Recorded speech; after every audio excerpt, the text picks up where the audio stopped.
Eyeballs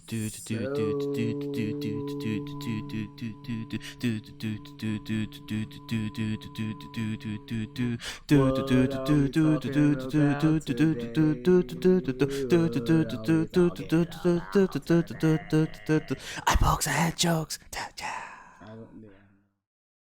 What's up? It's your boy, Mr. Alex, real quick here. Just wanted to apologize for my audio quality on my end. Did not notice that I had the wrong the wrong mic selected, and I'm gonna sound a little funny. But with that being said, please enjoy the podcast, and I'll get it right next time. Thanks a lot. Peace out. All right. One. You do the intro. Oh, all right. Why would you do that? What is this? Episode 209? Yes. I believe it's 209. Episode 209. Welcome back to the Eye Pokes and Head Chucks podcast. It is me, Kula. It is Mr. Alex on the other side. We are back. I like my intro. You gotta throw some curveballs. You see, it works. It works. Yeah. Mid-intro, I'm over here complimenting myself. Ain't that some shit? Yeah. But yeah, we are here. We have a lot to talk about. What happened in the last week? We have No Surrender. We have UFC 258. We have Takeover. We have Elimination Chamber coming up next week. And we have some AEW news. We have some partnership news with Impact and New Japan and this place and that place. You name it. Honestly, it's a lot happening. I don't know where to start, but we figured out we were going to start where? We figured we were going to start with AEW, with the shit that happened this week, the small things, because it's like some of the nothing too crazy happened besides the fact that we had Moxley and Archer versus Kenny and Kenta. Did not get to watch that match, but how was Wait a minute, something big happened. They dragged Darby Allin. They dragged Darby Allin in a body bag from a big ass pickup truck. How is that new? I feel like No. No, they threw him. They put him in a body bag and power bombed him outside of the ring. Same thing. No. Outside of the ring, outside of the stadium, they put him in a body bag and dragged his ass in a truck. In the truck, or like hooked up to a truck? He was hooked up to the truck. And they just drug. Okay, that's fine. He had padding on the floor. It's fine. They had padding in the body bag. In the bag, that's what I mean. Yeah. Oh my God, it just looked amazing. I was looking at that, and I'm just like, they trying to kill that young kid. Oh yeah. But of course, they didn't do none of this. They directly straight. Yeah. If they would have done any of that, he would have been fucking like all over the place. Yeah. I was waiting. I was like, no, they're not gonna do it. This is straight shot. They did straight shot. So I was excited about that. But yeah, we can start with. We could keep going with AEW. How was that match? The tag team match in the main event. The lights out unsanctioned match with Kenny, Kenta, Mox, and Archer. That was amazing. I would say, I don't want to rate it a 5-star match, but it was a 5-star match. Was that close to a 5-star match? If there was ever any 5-star matches that was on live television, even though it wasn't live, that's one. That is one, because I was just on the edge of my chair watching every moment, like not knowing what's going to happen, not knowing if somebody else was going to come out after the match, not knowing where they were going to take it. I think, oh man, Kenta jumped off the stage into Moxley on a table. Table didn't break, but he did a double foot stomp. Did they get a New Japan table?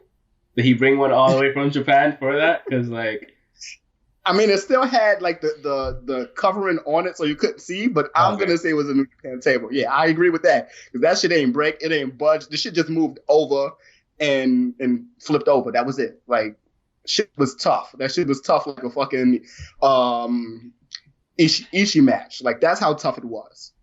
Like, that shit did not budge. Yeah. Other than that, we had I don't even know. I forgot who won that match. Bullet Club. Okay. How did they work together though? Not great, but not bad at all. Okay. But it still made for an amazing match, like you said. Yes. It more so just seemed like they were just out of each other's way. and helping and just back up. Once one person was down and one person was fighting, they went to the other person and they switched fighters pretty much. Got it. Okay. Yeah, so they were back up. Mox and Archer, they were pretty good as a team as well. So it's not too bad. And we're going to see that again next week. We're going to see I think we're going to see them too. I forgot who else. I think it's going to be Penta as well. They're going up against Eddie Kingston and Butcher and the Blade. So that's going to be exciting too. All right. Mox is working overtime. Like yes, he's supposed to have a dark match as well, like an AEW dark match too. So I mean, he's working. He is the workhorse too. So let's not pretend he's not. But he doesn't have to be. Like that's the crazy thing. You don't have to be, but that's who he is. Yeah, he wants to be in the mix. You know. This is true. This is definitely true. But it's crazy. The reason why I say that he doesn't have to, because pretty much he's the main reason why New Japan is working with AEW right now. Like everything runs through him staying there, whether he's the champion or not. Him just being there with the title, because they had the title. They used the title with the promo and a day of. So he's like the cornerstone of everything happening. So I'm ready for more inter-promotional matches, not just with them, just with everybody. Yeah. I mean, and based off of just that, like you said, apparently we just had a report that came through saying that the Rainmaker Okada is going to be coming through to work with Impact and AEW as well. So yeah, I'm pretty sure this has to do with Jericho, because remember Jericho as well. Last time he was there was just like, yo, what are we doing? Let's make money. Yeah. Like let bygones be bygones. Shit happens. Oh well. Like, you know, I want to have Okada and I want to have Naito and these guys come and challenge for the belts over here. Blah blah. So like, hopefully. Oh my God. You know what's so crazy about that? I don't understand how people can take business personal when you're not even right. Yeah, like you won't be that position in 5 years, most likely. Like Harold is gone. Like you cannot take certain things personal when you have a life expectancy in that position. Exactly. I don't understand that. That's your Vince McMahon. Like it doesn't don't. Yeah. Yeah. He's definitely the Michael Jordan. He takes everything personal. Oh yeah, absolutely.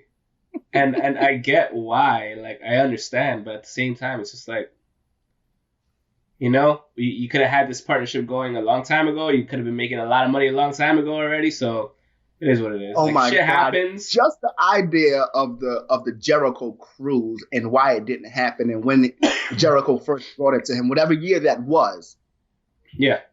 Why didn't that not happen? Is beyond. It's not beyond us. It's just. It's not mine. It's not the greatest of ideas. It's like, okay, temperature, weather, get it, but still. Yeah.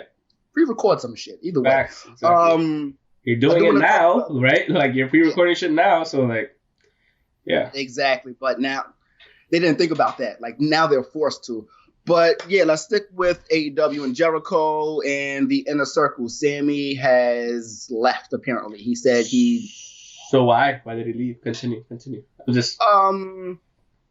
He wanted to have a talk with MJF in the back. He basically asked everybody else to leave. Jericho wasn't there, but he asked the other 4 members to leave.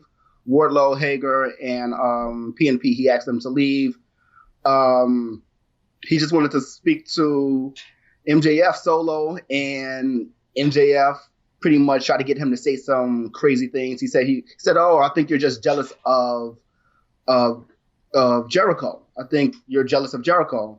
And of course, the age that we're in now, as millennials, we are very patronizing and sarcastic. He said, "Oh yeah, of course I am." He agreed. Oh, okay, he agreed sarcastically, and MJF pulls out his phone saying he was recording him, and Sammy punches him in the gut and throws his phone into the wall. And Jericho and MJF had a match later on. Sammy didn't come out. Sammy came out after the match was over and said, "I'm done." Like he said, "I told you that as soon as something else happens with this guy, I'm out." And when he said that, MJF is over there, like you can see him in the camera just like smirking and shit. Like, yeah, exactly. Like you know what's happening. Yeah. I want to see the underlying thing. I don't want this to be a forever breakup. It shouldn't be. Yeah. Yeah, I want them to all know what MJF and Wardlow is up to. Yeah, and eventually it's gonna come to light, obviously, and then like Sammy will probably come back and help him. Hopefully and hopefully not. Like, let him be a solo star. Yeah, either way, let him be a solo star. It was rumors saying that Sammy's supposed to be like leaving from AEW for a while and going to Impact. They squashed that story already though. Yeah, that was a fake rumor that they were putting out there that I didn't believe as soon as I read it. I'm like, nah, I don't believe that to be true. But no, he was supposed to have a story in Impact, but he didn't like it, and he was just like, nah. Yeah, exactly. Like I don't believe that. I don't believe that. But nobody has solidified it as right or wrong. So exactly. I don't believe it. I see that it happens. Like, why would you not want to be on two shows? It's a lot of work. It is a lot of work, but if you're taking a break from one show, we cannot travel right now. Why not have matches with other friends of yours? They Maybe come he's back tired. Maybe. Yeah, I can believe that. Oh, but he's also doing the Sammy vlog. He's also doing. He has a lot of other shit going on. Like, yeah, he has two vlogs going on. Him and Kip have one going where they pretty much fake interview a whole bunch of people at the same time. So yeah, that is a lot of work. I'm gonna tell you, like, to be honest, between this podcast, streaming a bit here and there, doing the shit we're doing, extra career, like, it's a lot.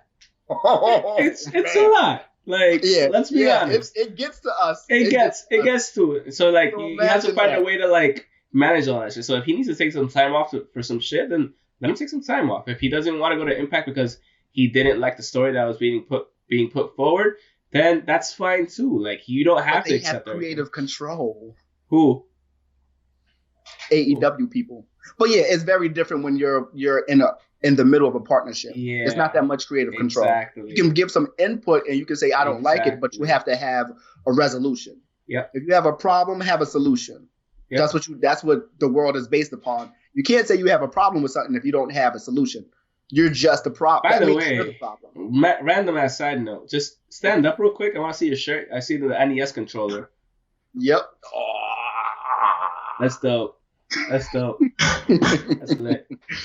I got the Wayne Industries on right now. So. Oh, yeah. You know what's crazy? I always wanted to get the what is it? Star Labs. I always wanted the Star Labs shirt. I don't know if I got it yet, but that's a good one. I want it. I saw a sweater too. I want the sweater, just cause.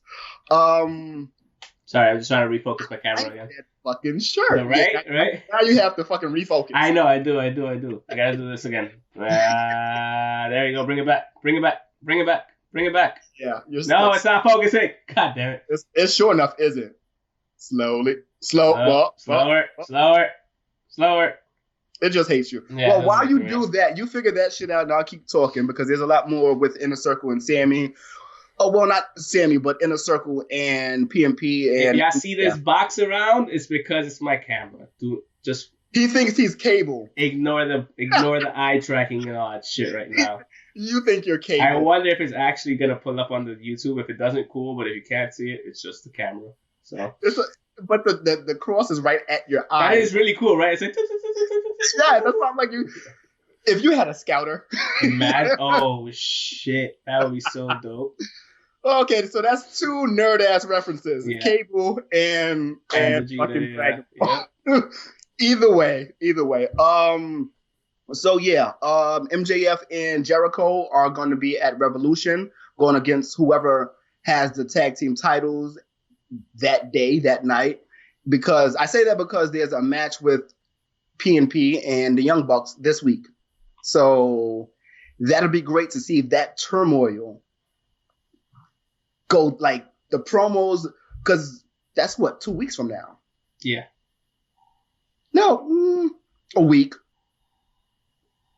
I'm bad at math. Either way, yeah, I'm bad at math right now when it comes down to weeks. I think it's 2 weeks because it's the week after whatchamacallit. It's the week after Elimination Chamber. It's the 27th. So I'm excited for that. What are we going to next? I didn't know this was happening this weekend, so we could talk about Impact No Surrender. We just move on to that. That happened. Yeah, that happened yesterday. Okay, so go right ahead. All right, so we had 9 matches. I'm gonna go in. I don't want to say all matches, but I don't want to disrespect anybody who was on. I mean, obviously, but at the same time, it's like, let's just get to the real meat, you know? Yeah, the meat and potatoes. The highlight is I'm going to start with Fire and Flavor, Kiara Hogan and Tasha Steelz, who's very hated in the wrestling, not really in the wrestling world, but on Twitter, they're very hated for some weird reason because people are weirdos. They defeated Havoc and Nevaeh in a Texas Tornado no disqualification match, retaining the Impact Knockout Tag Team Champions. I don't know how they got.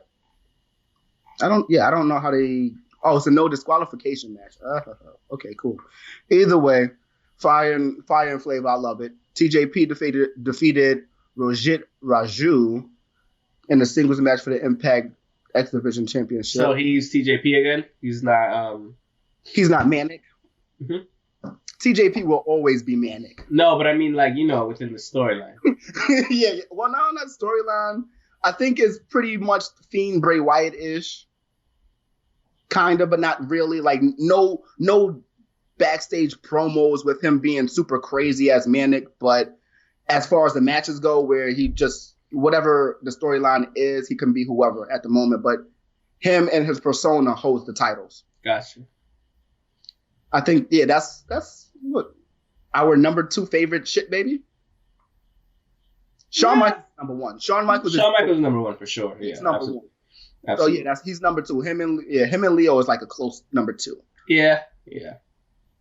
News about him later. After that, we had Jordan Grace, Jazz, and ODB. What a great fucking team! They defeated Deonna Purrazzo, Kimberly, and Susan.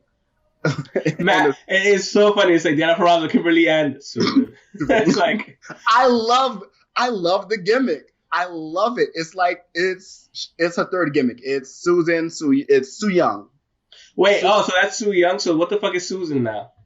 So she's like a librarian. She's like no way. Okay, no, she's like a lawyer. She's like a lawyer. She's dressed up, suited, and booted. I swear to God, she's like a lawyer. She would be the look of the greatest. Yo, she looks so different though. I love it. It's like the best possible. So version. She has Su Young, Susie, and Susan. Yes, that's hilarious. It's great. Some people hate it, but I love it. It's called multi-dimensional. Yeah, it's called being like like you said, like that's fucking hilarious. And she looks so different in every single one. Exactly. Like Susie is like a little kid. Susie is like she's very much like Kylie Ray. Yeah. And she's just all business as Susan. Susan, like all grown up Susan. And Susan. That's it. I would love her to be a manager. That would be funny. Yeah, that would be good. And she kind of has been doing that too, so I really like that. The Good Brothers defeated Chris Sabin and James Storm, as well as Private Party. Oh my God! Why was it a triple threat? Because it's PNP, not PNP. It's Private Party, one team. Chris Sabin and James Storm is another team.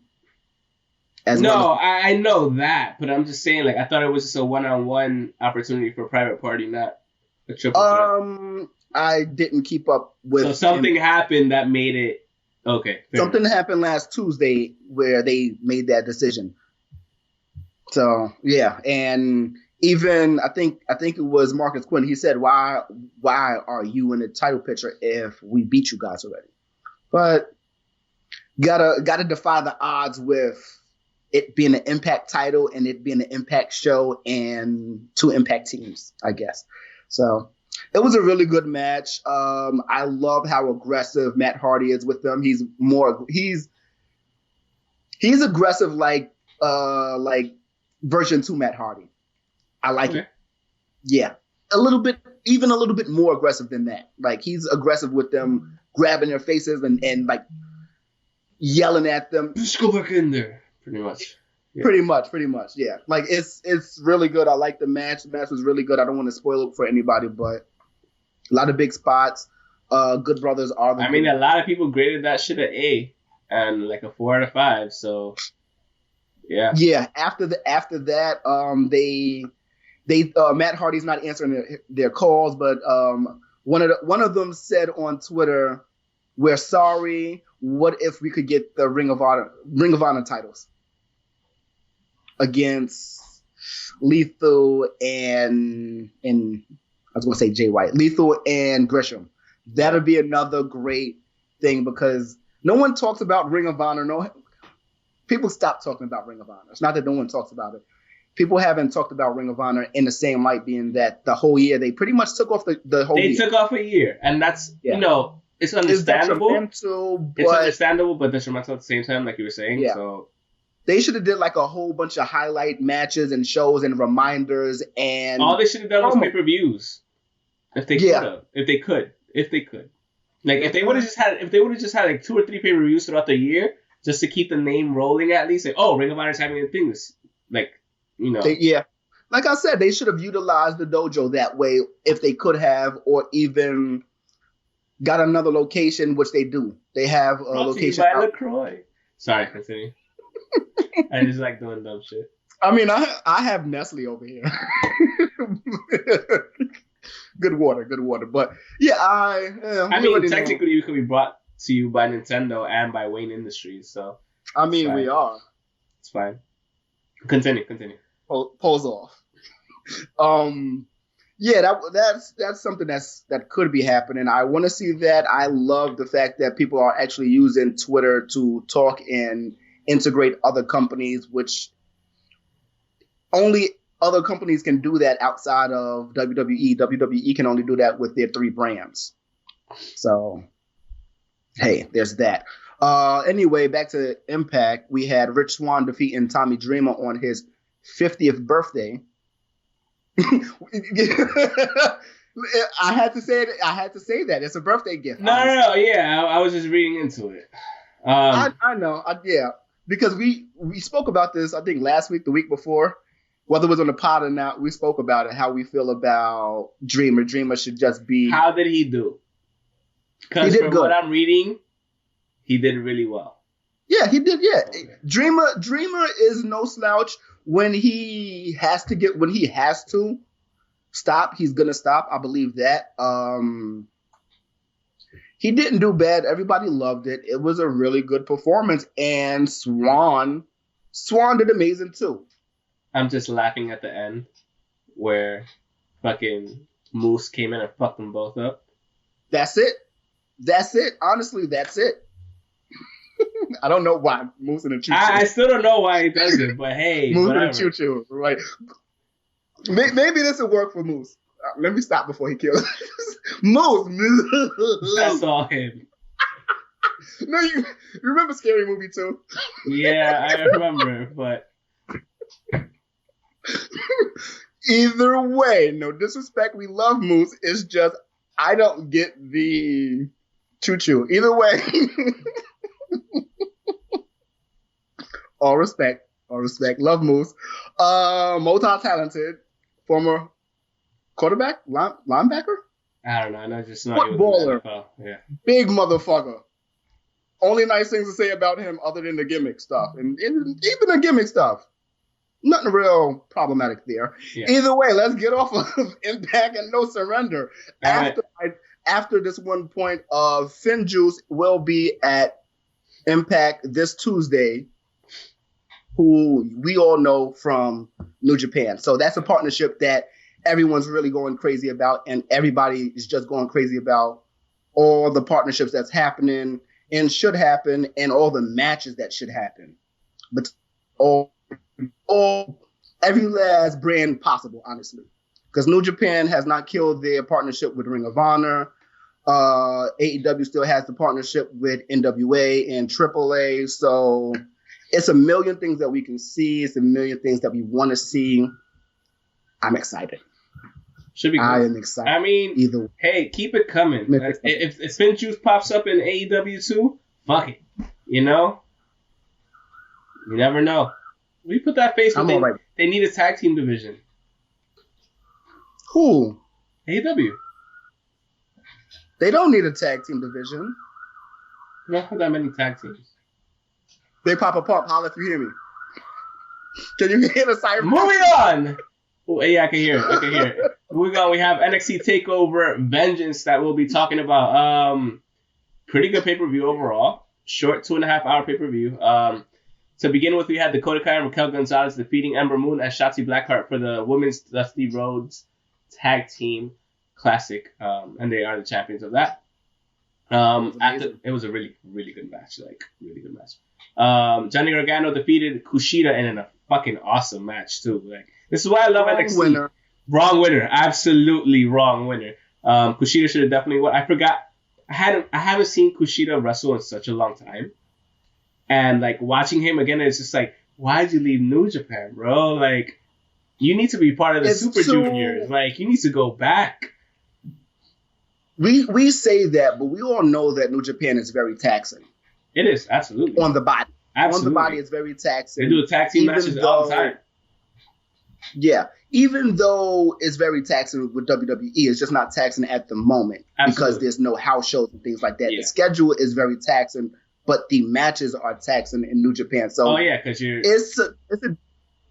Yeah. You're really I was just saying it because I haven't seen him in such a long time. Yeah. Wrestle, because I haven't also watched NXT in such a long time. Actually watch NXT. He hasn't been there for a while. He hasn't. He hasn't. So no. He hasn't been on since he had that match with Velveteen. Exactly. So the storyline leading up to now, it's when you catch glimpses of him, it's yo, I forgot how good you are. Because I haven't seen you in such a long time. And I loved watching him in New Japan. Every time Kushida would come out, I'm yes, Kushida match. I want to watch that shit. But definitely the wrong winner.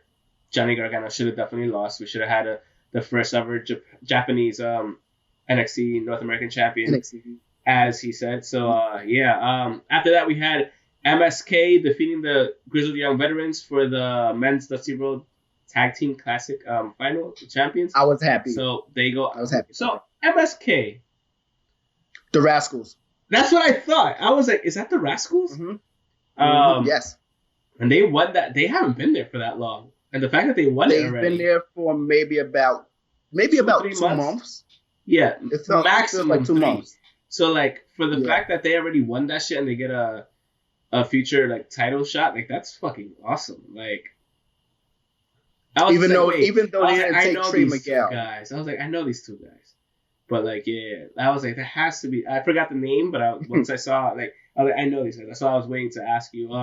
Really good match. Really, really good match. Yeah. Oh my God! Did you see the Doomsday device outside the ring? Oh, how do you do more to that move? I don't know. I saw it going all wrong. I saw it as just a spear, maybe. Even better what they did because that was a lot more safe. But it's certain innovative moves you don't think can be further improved upon. Yes. Yeah. I did not see that. And that move has been done maybe about... That's a move from, originated from the 80s. Yeah, 80s, exactly. Maybe... I doubt the 70s, but Legion of Doom, either way, Legion of Doom. So, never thought we could see that move be further upon improved. So, that was amazing.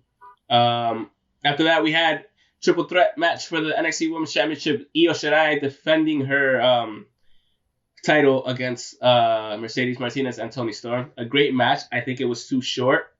It was only a 12-minute match. I think there could have been way more. They were going pretty hard for 12 minutes, but I think there could have been way more for sure. But still, a really good match overall. And after that, we had Finn Balor defeating Pete Dunne for the NXT Championship. Defending his title. Great fucking match. Pretty much just what we expected it would be. They're fucking beasts, both of them. Let's not pretend that we don't know how much of a fucking savages they both are. I would have loved to see the title change, but at the same time, I still want to see Finn Balor versus Edge at WrestleMania, kind of. I don't know. Yeah. I don't know. The other thing is they left it open ended for where Pete Dunne could probably get another title shot because they fucked him up afterwards, and then Undisputed Era came, and then they fucked him up afterwards, and then they fucked up this guy O'Reilly too, right? Yeah. Adam Cole kicked him in the face. Yeah. So that's interesting development. So is it broken? Is it back to being a 3-man group? Maybe. Where was the other one though? There was only 3 of them that came out. I think Fish is injured, or maybe just safety precautions. I don't know. Maybe we don't know. You know how I safety feel. Precautions, my ass. They had a Royal Rumble, bro. Fuck out of here. He wasn't there either. True, but still. But no, overall, good pay per view. Great pay per view. That's gonna be I had fun watching it. I can't rate it. I'll say 7.5, maybe 8. I'll give it I've saw a lot 8. I'll give it an 8. I'm kind of let down by the fact that the women's match didn't go on for longer. The Triple Threat Championship match. I think if it would have had maybe another 5 minutes, I think it would have done a little bit well. But a lot of times during the match, you could see Mercedes Martinez and Toni Storm talking and trying to go through when they were on the floor. Io Shirai throwing herself off the fucking top like a fucking savage off of the girder. I'm like, one, why are you behind the girder and then you're gonna jump from across and behind this shit to try to go over? She did that shit. Yeah, she still did it. Don't get me wrong, she still did it. But it's like, why wouldn't you do it closer on the other side so that way you just have to fall instead of jumping? But I guess it looked cooler when she jumped, which it did. Don't get me wrong. Yeah, it did look a lot cooler. But she completely got most of Toni Storm and missed most of Mercedes Martinez. So and Mercedes Martinez had a good showing as well. I love Mercedes. That old chick can fucking go. Really good showing. That seasoned veteran, she can fucking go. All respect, she's a veteran. I'm sorry. With her. God damn. Also, one thing, Toni Storm, she killed the table. Yeah, how'd that happen? She touched it and it fell apart. That was it. I think it was being held up by somebody's leg, right? Just like Wade Barrett's legs were just holding it up like, and she touched it and he's like, oh fuck. Yeah, I don't know. Oh yeah, you're strong, woman. Yeah. Like, it was crazy. So I think that maybe shaved off 3 minutes of the match. Possibly, because there were definitely spots to be worked there, and once you get rid of that, you do have to improvise. And you're right. Yeah. Maybe it did shave off a couple of minutes, maybe 3 minutes, like you said. So it probably should have been a 15-minute match-ish, 16-minute match. But you take off one important element of it, then yeah, I get that. Because I'm pretty sure her EO being on the top of the girder, climbing that shit, it was supposed to go onto the table. But because the table collapsed, they had to call it audible. I wouldn't even want that. I don't like that. Yeah, me either. But, c'est la vie. Yeah. Yeah, this is true. But overall, good thing. And I also like them seeing Raquel Gonzalez just fucking people up left and right. Shotzi and Ember were just getting fucking wrecked, getting thrown around by her every left and right. So it was good to see her dominance on display. All you saw was green hair just flowing backwards every single time she got in the ring with Raquel. Poor Shotzi. I love that about Shotzi. Just the hair. Yeah. The color just going. If it were red, it would be fire. The way she fucking moves. It just goes in the wind with her.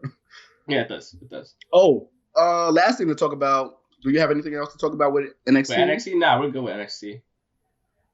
You have to talk about LA Drake, aka LA Knights, formerly Eli Drake. So pretty much they signed another TNA guy. Yeah, that was the promo I was trying to tell you to watch, and you were like, you don't want to watch it. It was on a pre-show. I don't know why they put that promo on the pre-show. Why don't I remember him a lot though? Impact. True. And he had a couple of matches on NWA's Power. Is he good? Oh, that's where I remember him from. I saw him on a couple things there. Yeah, he's really good. He's really, really good.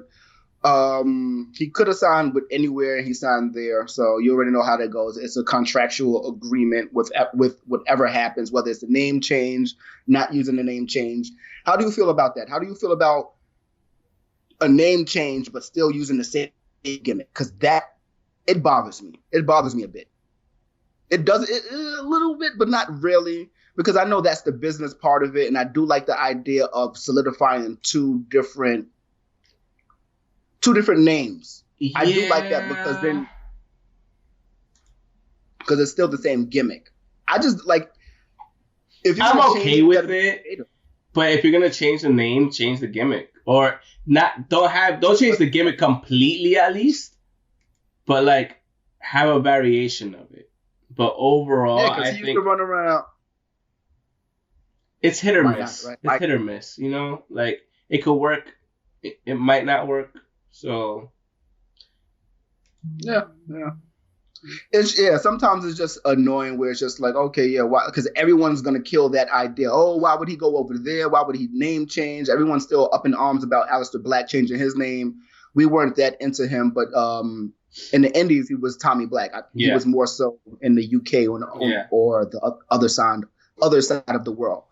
But everybody's still up in arms and like comparing every situation to AJ. AJ owns his name and he gave it to WWE. Yeah, to use. That's the contract. That's the contract. As long as I'm signed here, you can use it. That's the contract. So if you didn't own the name Eli Drake, if you didn't own whatever, like you're signing a dotted line, that means they could name you whatever they want. They can name you Fuckboy if they want to, with a PH. Or Shorty Gable. Or Shorty G. Or what was it? What was it called? Not the Viking Raiders, but it was the other stupid, the Viking Experience. Like, yeah, like, oh my God, and they were so good in New Japan. They were. Honestly, we talk about this all the time, but the tag teams were always better outside of WWE. I know, but like, it's not a crazy thing that we see Impact and AEW working together just based on tag teams. Like that, like the cross promotion with just the tag teams are great because you get to see and you get to notice what was happening before. Like War Raiders or the Viking Experience or Viking Raiders, whatever you want to call them, they had their better matches. They produced better matches on the indies as a tag team. Like, yes, they had good matches with the Revival. Did they have the Revival, New Day, and the Usos? Those are good matches, but those are not great matches.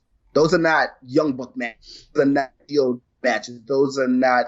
You're right. You name them. Yeah, let's get into something else. The next thing we could get into is, because we're still talking about WWE technically. We could just start previewing the Elimination Chamber coming up this weekend. So as of right now, they have 4 matches or 5. Wait, hold on, 5. Yeah, 5. So right now they have the United States champion Bobby Lashley defending against Keith Lee and Matt Riddle. That should be a good one. After that, we have the Raw Women's Championship. Asuka defending against Lacey Evans. If Lacey beats Asuka, I'm just gonna not watch WWE anymore. After that, we have Roman Reigns. WWE pay-per-views, because you already don't watch Raw, SmackDown. Yeah, you know what I mean. I just want to solidify that. Asuka and Lacey. Charlotte has to come out and do something. Okay, so real quick, Charlotte's gonna do something. King Corbin, Kevin Owens, Cesaro, Daniel Bryan, Sami Zayn, and Jey Uso in the Elimination Chamber.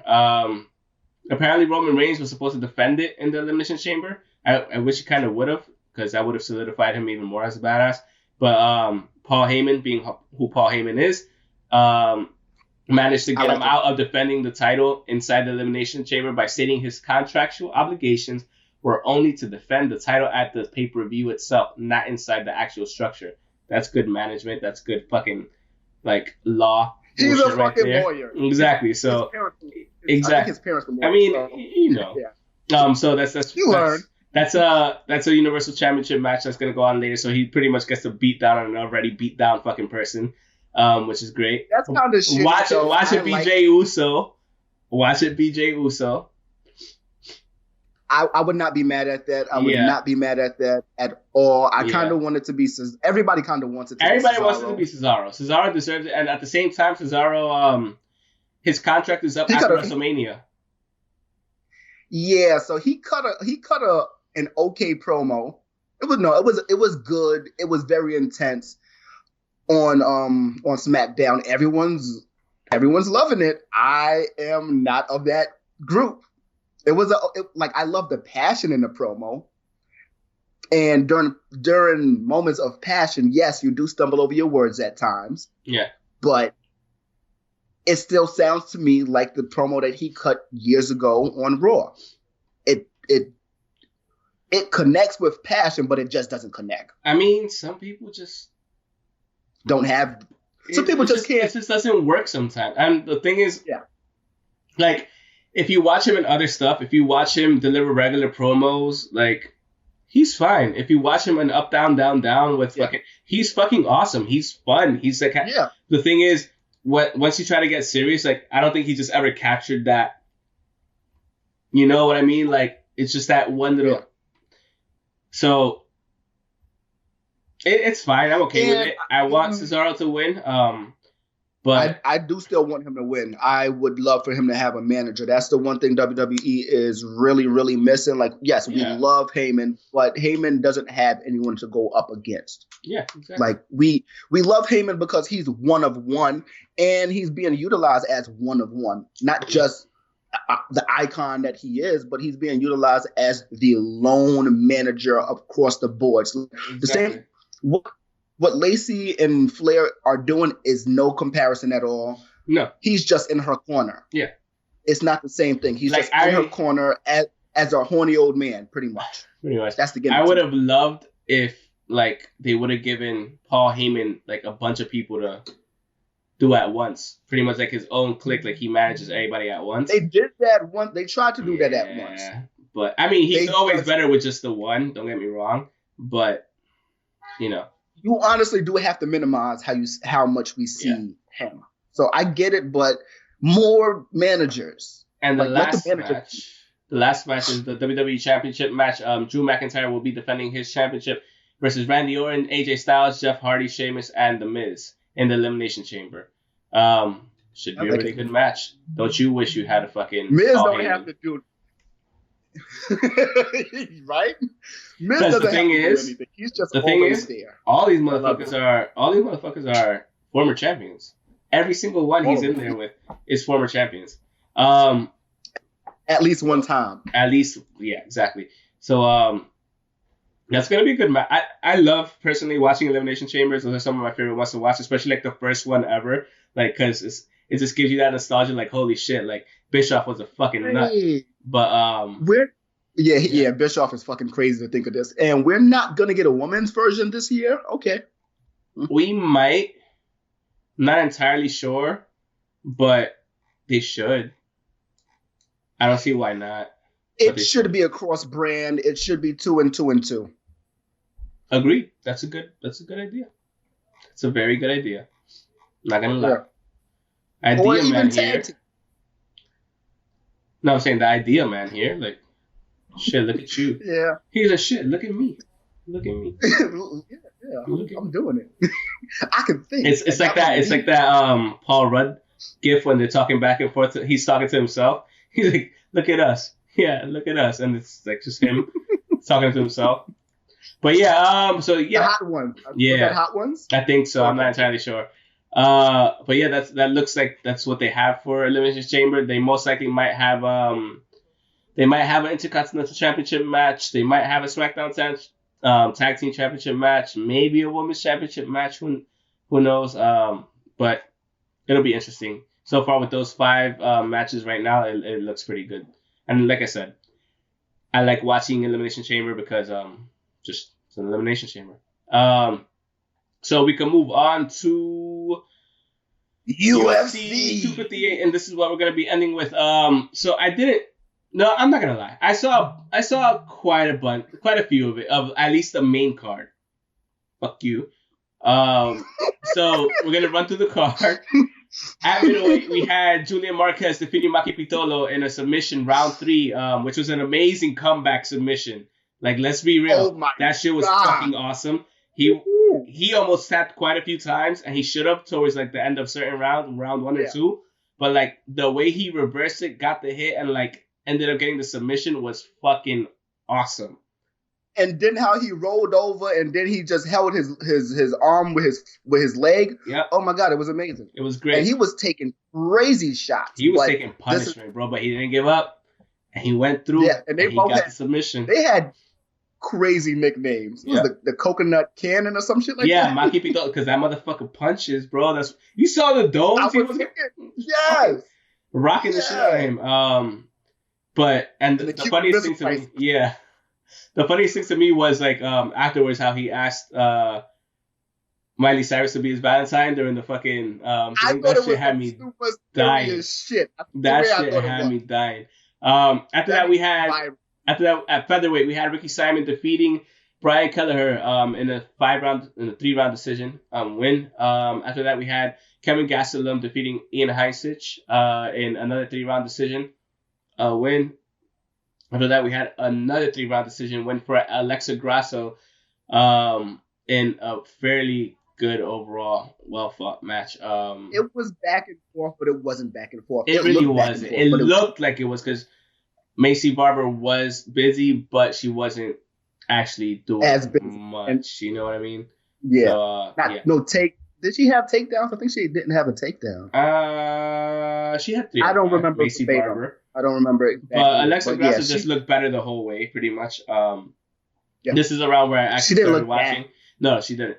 And then at main event, we knew this was gonna happen. I did not know. I knew it. I knew it because I was just ready for whatever. Because again, like I said, going back to the shit I told you about the anatomy of a fighter when Kamaru Usman said in that shit, like, yo, I'm the varsity guy. He's like that JV guy. He's JV, and I gotta let him know that he's not ready for the varsity guy. He was saying it the whole time. Oh my God. And bro, commentary said no, he's not varsity. No, he said varsity is college. Yeah, he's way beyond that shit, dude. The fact it was don't get me wrong. Gilbert Burns had an awesome first round. He fucking stunned him. He rocked Kamaru Usman to the point where I was like, "Oh no, Usman, don't do it." He put him down. He didn't put him down that quick. Like he knocked him down, but like he went down on one knee, got back up real quick in the first round. It was the first round. The first round was all Gilbert Burns. Let's be honest. The second and third, it was. The champ came. He was like, "Oh, okay." He was like, "All right." Champ was like, "Okay, you giving it up like okay." That. He was like, "You gave everything in the first round. Got it." He was like, "Got it, bro." He was jabbing the fuck out of it. Yo, that jab was fucking insane. The fact that he knocked him down 3 times with the jab, and this is what happens with a stiff jab like that. Yes, Kamaru Usman got knocked down. He got past the first round. He knew how many times has he sparred with Gilbert Burns? Like, how many times? He knows what Gilbert Burns is capable of.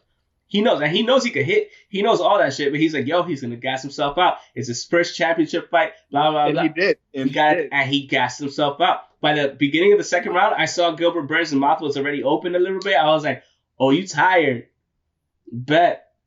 So once he started just peppering him with that jab, that stiff jab, left and right. Yeah, Gilbert Burns was getting some hits in. He got a couple good like overhands over that jab, but the jab was still connecting. And it was getting him more tired. Remember, it was affecting him. And then he had switched stances too. He switched so that jab wasn't a regular right straight. Jab. It was a right straight. Technically, and a close right straight. Here. Exactly. So he was switching back and forth, and he just started peppering him and peppering him and peppering him, and then he just started dropping them with just stiff ass jabs. It was beautiful. I love to see it. You froze again somewhere there. I don't know what's up, but you should be coming back in a couple seconds. That's fine. But no, yeah, like it was such a good championship display. Oh, you're back. Cool. So it was such a good championship display. Like, just seeing a champion fighter. Like, it's okay, you take your adversity in the first round. Great, cool. And he handled it really well. Even though he was still wobbly a little bit in the first round, he handled it really well, came back, followed the game plan. That was it. That was all she wrote. Because in that fucking third round, when he just popped him, and you just saw him drop, and he was just like this, Gilbert Arenas looking like a little fucking kitten, like this, like, like, he was just like, the thing is, when you see Kamaru Usman's face, he sees him, he's like, shit, I gotta punch him now. Because, like, again, they're really good friends. They're really, really good friends. Like, outside of the octagon, they're really good friends. I'm just mad you sound like a fucking... No, it's true. He was just like... Because that's how tired he was, and that's how hard that jab was. Again, when he switched stances and he hit him with the jab, that's how hard it was. Tired of taking hits. Exactly. And that shit built up over only 5 minutes. So imagine. I could never. He was in cat stance. He was in kitten stance. And then he was just like, shit, I got to punch him.